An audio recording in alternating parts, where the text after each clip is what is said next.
درود پاک کب کب کہاں کہاں اور کیسے کیسے کام آتا ہے۔ ایک بہت ہی خوبصورت واقعہ، بڑا ایمان افروز واقعہ ہے جو میں آپ کے سامنے پیش کرتا ہوں۔ ایک دوست نے اپنے ایک دوسرے دوست کو قرض دیا، اور جب اس نے قرض دیا تو وہ قرض ایک بڑی اماؤنٹ تھی، 3000 دینار۔ وہ ٹائم آ گیا جب اس ٹائم وہ قرض لینے کے لیے اپنے دوست کے پاس گیا کہ بھائی مجھے میرے پیسے واپس دو، تو اس نے کہا کہ پیسے تو نہیں ہے میرے پاس، میں کولیپس ہو گیا ہوں، بزنس اب میرا ختم ہو گیا ہے، میں تمہاری رقم نہیں دے سکتا۔ اس نے ایک اور ٹائم دے دیا اسے کہ ٹھیک ہے اب اتنے وقت دنوں کے بعد میں دے دوں گا۔ وہ ٹائم بھی گزر گیا، اور جب وہ ٹائم بھی گزر گیا تو اس کے بعد اس دوست نے کہا کہ اب تو پیسے دے دو بھائی، میرا ٹائم پورا ہو گیا ہے۔ پھر نہ دے سکا ٹائم۔ آخر کار معاملہ جو ہے وہ کورٹ میں چلا گیا، قاضی کے پاس چلا گیا۔ اب قاضی نے جس کو پیسے دینے تھے اس کو بلایا اور کہا کہ بھائی آپ کو اس کے پیسے دینے ہیں؟ کہتا ہے ہاں پیسے تو دینے ہیں۔ تو کہا پھر دیتے کیوں نہیں ہو؟ کہا پیسے ہیں ہی نہیں، کاروبار ہی ختم ہو گیا ہے، قرضہ تو لیا تھا، اب میرے پاس بچا ہی کچھ نہیں ہے۔ تو کہا اچھا اب یہ بتاؤ کہ کب دو گے، کیسے دو گے؟ اس نے کہا بس میرے پاس پیسے ہی نہیں ہیں۔ تو کہا اب تمہارے پاس 30 دن کا ٹائم ہے، 30 ڈیز میں یا تو اس کے پیسے لوٹا دو یا 30 دن کے بعد تمہیں قید کر دیا جائے گا۔ یہ شخص اب گھر آیا، پیسے تو تھے نہیں، مگر شاید علماء نے لکھا کتابوں میں، یہ واقعہ کئی بڑی بڑی کتابوں میں لکھا اور درود پاک کے فضائل کی بڑی بڑی کتابوں میں لکھا، اور اس شخص نے سوچا کہ اس نے ایک حدیث پاک پڑھی ہوئی تھی کہ جس میں یہ نبی پاک علیہ الصلوۃ والسلام نے فرمایا ہے، جس کا مضمون ہے کہ جو شخص پریشان ہو، مصیبت زدہ ہو، اسے چاہیے کہ مجھ پر کثرت سے درود پاک پڑھے، کیونکہ درود پڑھنا مصیبتوں اور پریشانیوں کو لے جاتا ہے۔ اب اس عاشق رسول نے سوچا اور تو کچھ ہے نہیں، اب میں درود پاک پڑھنا شروع کرتا ہوں۔ صبح سے لے کر شام تک وہ درود پاک پڑھنے لگ گیا۔ 27 دن گزر گئے، only 3 days left، 3 دن باقی تھے قاضی کے پاس جانے میں۔ 27 دن گزر گئے درود پڑھتے پڑھتے۔ جب 28ویں رات آئی تو آنکھیں تو بند ہوئیں، مگر خواب میں اسے ایک آواز آئی، گھبراؤ نہیں، تمہارا قرضہ ادا کر دیا جائے گا، تمہارا مسئلہ سالو ہو جائے گا۔ صبح اٹھتا ہے، درود پاک پڑھ رہا ہے، مگر کہتا ہے یہ آواز سے تو مسئلہ حل نہیں ہوگا، پیغام کیا ہے اسے سمجھ نہ آیا۔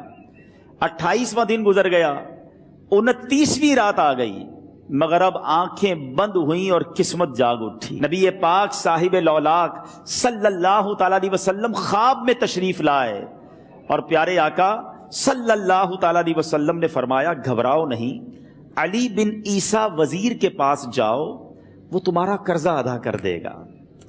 اب یہ عاشق رسول صبح اٹھا تو ویری فریش، حشاش بشاش کہ اب تو کام ہو گیا، نبی پاک نے خواب میں آ کر بشارت دی ہے۔ مگر پھر ذہن میں سوال آیا کہ علی بن عیسیٰ کے پاس جاؤں گا تو ثبوت کیا ہے، پروف کیا ہوگا؟ میں جا کر اس کو کہوں گا کہ میرا قرضہ دے دو تو ایسے تو قرضہ نہیں دے دینا، اور میں نے اس کو کہا کہ مجھے نبی پاک نے خواب میں کہا ہے، اور اس نے اگر مجھ سے کوئی نشانی مانگی تو میں نشانی کیا دوں گا؟ آخری دن تھا، 29واں دن تھا، وہ بھی درود پڑھتے پڑھتے گزر گیا۔ 30th نائٹ آ گئی، صبح وہ دن ہے جب عدالت میں جانا ہے۔ اب اس رات پھر نبی پاک علیہ الصلوۃ والسلام خواب میں تشریف لائے، اور آقا علیہ الصلوۃ والسلام نے فرمایا کہ علی بن عیسیٰ وزیر کے پاس جاؤ، وہ تمہارا قرض ادا کر دے گا۔ کہ حضور چلا تو جاؤں گا، لیکن اگر وزیر نے مجھ سے کوئی نشانی طلب کی تو میں کیا جواب دوں گا؟ پیارے آقا علیہ الصلوۃ والسلام نے کمال کا ارشاد فرمایا کہ علی بن عیسیٰ سے کہنا کہ تم روزانہ فجر کی نماز کے بعد 5000 بار درود پاک پڑھتے ہو، یہ راز فقط تم جانتے ہو اور تمہارا رب جانتا ہے۔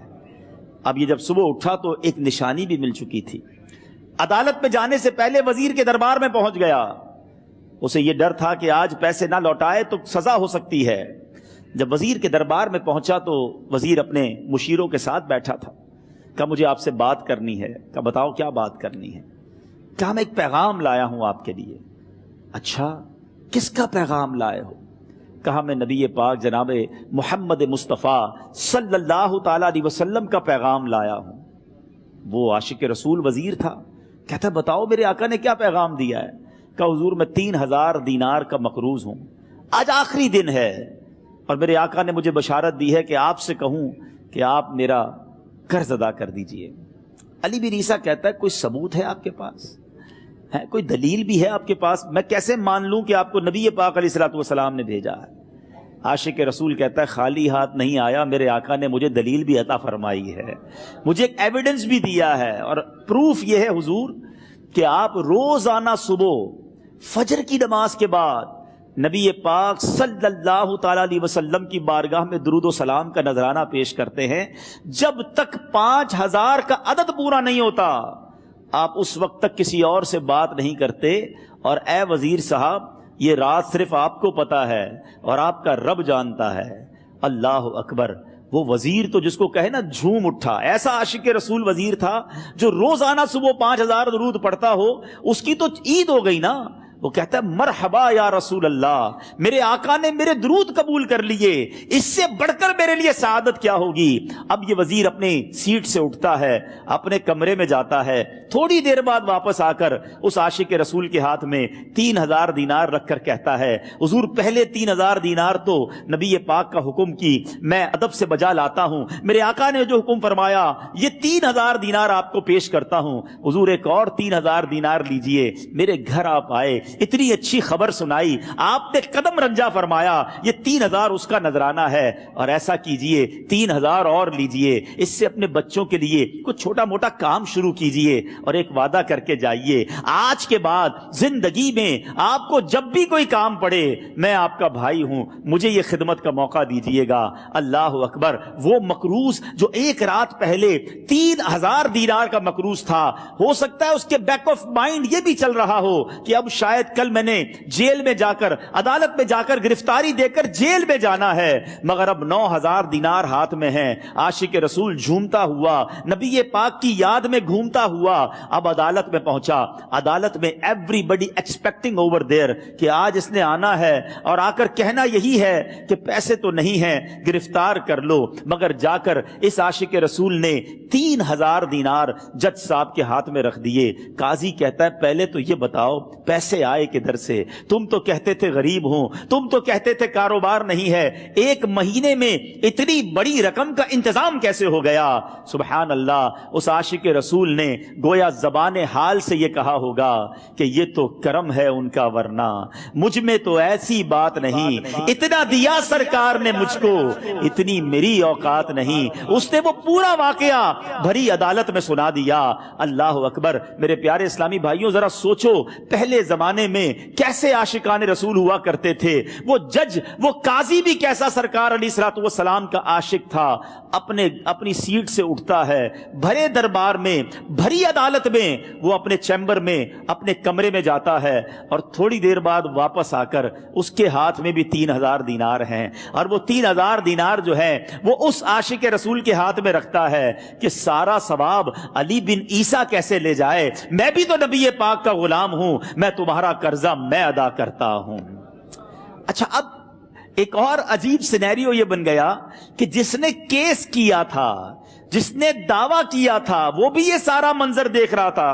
کہتا ہے جج صاحب ذرا رکیے، میں بھی اپنے آقا کا امتی ہوں، اور ایک کام کیجئے قلم کاغذ منگوائیے، اس عاشق رسول کا قرضہ ہی میں معاف کر دیتا ہوں۔